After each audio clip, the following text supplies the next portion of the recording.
vamos a hacer un balance de la elección del día de ayer. Como se sabe, fue la primera vez en la historia que con el voto universal directo se eligió a los integrantes de la judicatura, a jueces, magistrados y ministros. Y vamos a hablar al respecto con el doctor Arturo Ponce Urquiza, politólogo y catedrático de la UNAM. Arturo, es un gusto tenerte nuevamente en el programa. ¿Cómo estás? Muy bien, muy buenos días y siempre agradecido contigo. Ando un poquito afónico, a ver si se sale bien la voz. Te agradezco el esfuerzo, estimado Arturo. Bueno, ¿qué balance general haces de lo ocurrido el día de ayer? Mira, yo creo que entre lo inédito de la votación, lo ríspido que fue para que se llegara a que pudiera votar por la renovación completa prácticamente del Poder Judicial, no deja buenos números para quienes buscaron la renovación, en este caso para Morena, no deja buenos números. Es decir, hay encuestas que ayer oscilaban entre el 9%, hoy en la mañana ya saben que es más o menos el 13%, de acuerdo a lo que dio a conocer el INE. No es una buena posición para Morena, que impulsó esta renovación, sobre todo a partir de una idea que traía el expresidente López Obrador. Pero también es un llamado a la oposición de que, a ver, tienes oportunidad de que hay una parte de la población que no necesariamente coincide con todo lo que plantee el partido en el gobierno. Es decir, hay canales en los cuales se tiene que empezar a trabajar. Sin duda, la renovación electoral del Poder Judicial llegó para quedarse, cuando menos por un gran tiempo, y que nos tenemos que ajustar a ella. Pero el problema es cómo votar por magistrados, como se hizo en esta primera ocasión, y en donde no necesariamente conocimos las trayectorias. Obvio, hubo plataformas, hubo formas de que se acercara la gente a intentarlo, pero no es lo mismo cuando uno va a votar por un diputado, por un senador, por un asambleísta, por un presidente o presidenta, por un magistrado, por un juez, al cual no es una figura pública, y eso hay que tomarlo en cuenta. Los miembros del Poder Judicial no son figuras públicas, no son figuras cotidianas que uno los puede ver en los medios de comunicación, oírlos o ver sus Ujú. escritos. Por lo No, menos a la gran estos son mayoría, la acusadores. enorme mayoría de los 881 cargos que estuvieron en disputa y los más de 4,000 candidatos. Exactamente. Ujú. O sea, tenemos las figuras representativas en la Suprema Corte de Justicia de las tres candidatas de Yasmín Esquivel, esta Lenia Batres y Ujú. Loeta. O sea, conocemos sus trayectorias porque salen, son muy mediáticas, pero el resto no los conocemos. No conocemos a los más de cerca de 40 que tenían que ser votados para poder llegar a esos puestos. Ahora es peor en el caso de magistrados o los jueces de circuito. Ujú. ¿Y qué decir en la renovación de la judicatura, en donde no se conocía absolutamente a nadie? Entonces sí es complicada esa parte. Y la otra que yo te diría también es el hecho de cómo hicieron campaña, los procesos de apoyo. Todos nosotros sabemos que para poder, desde la parte legislativa, desde la parte ejecutiva, pues hay toda una organización estructural, partidos políticos, asociaciones políticas que apoyan a la candidatura de un hombre o una mujer para que lleguen a un puesto determinado. En este caso, no sabemos Ujú. quiénes apoyaron económicamente.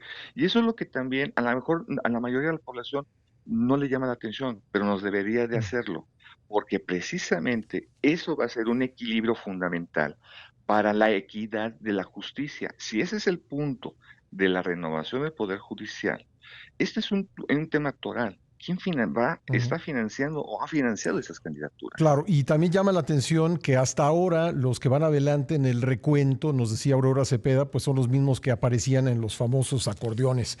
Oye, Arturo, voy a tener que hacer una pausa en un momento, pero preguntarte por último dentro de este bloque. El abstencionismo es el gran ganador con 87%. ¿Cómo lo desglosarías? Yo sé que pues es un tema seguramente subjetivo, pero con tu sentido analítico, dirías de los 87 millones que se abstuvieron, ¿cuántos lo hicieron porque les pareció muy complicado? ¿Cuántos lo hicieron porque no estaban de acuerdo con la reforma? En fin, ¿cómo entender la abstención en este caso? Claro que sí. Si quieres, ¿lo comentamos ahorita o después del Tenemos un bloque? minutito, ¿por qué no vamos avanzando y luego ya a lo mejor terminamos en el próximo Ah, bloque? ok, perfecto. Mira, yo creo que una parte de los que sí participaron, uno de ellos sería lo inédito. Es Ujú, decir, tengo la curiosidad de saber cómo es este proceso, cómo son las boletas. En verdad, va a durar unos 5 minutos, 1 minuto, 20 minutos. ¿Cuánto es el proceso que se va a durar?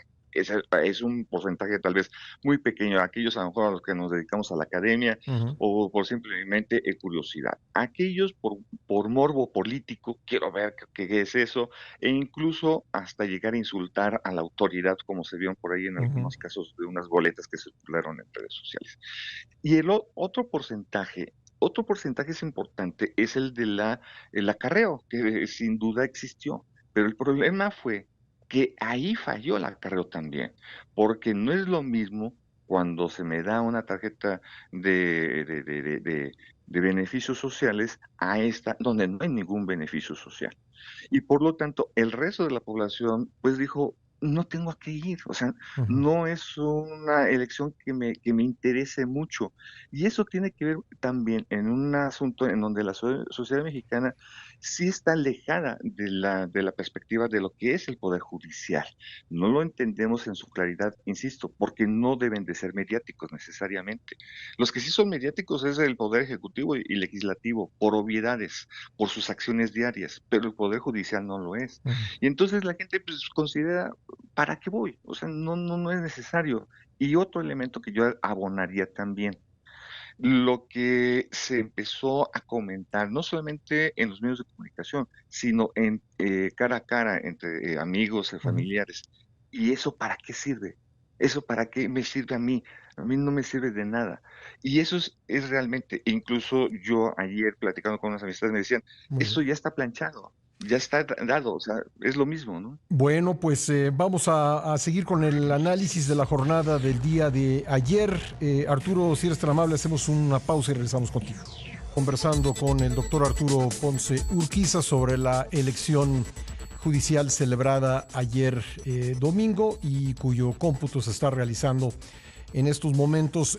Arturo, escuchamos al inicio del programa un mensaje difundido por la presidenta Sheinbaum la noche de ayer, calificando esta elección como un éxito, quizá desde el punto de vista de la participación, pues claramente no lo es, porque pues se sostuvo por parte del oficialismo que esta había sido una demanda del pueblo de México de elegir a sus jueces y pues pocos aparecieron para votar, pero en lo que sin duda es un éxito es en que el proyecto del llamado Plan C pues siga adelante y ahora pues estos jueces sean elegidos por poquitos, aunque sean elegidos por poquitos votantes, pues finalmente van a tomar sus cargos y como decíamos en la primera parte de esta entrevista, pues quienes serán adelante son los que aparecieron en los, hasta ahora han salido adelante los que aparecieron en los acordeones, es decir, pues quedaron los que el oficialismo quería que quedaran. Así es. Mira, tú lo has dicho muy bien. O sea, como una elección inédita, era normal que pudiera suceder eso porque, insisto, no sabíamos las formas, las maneras realmente del proceso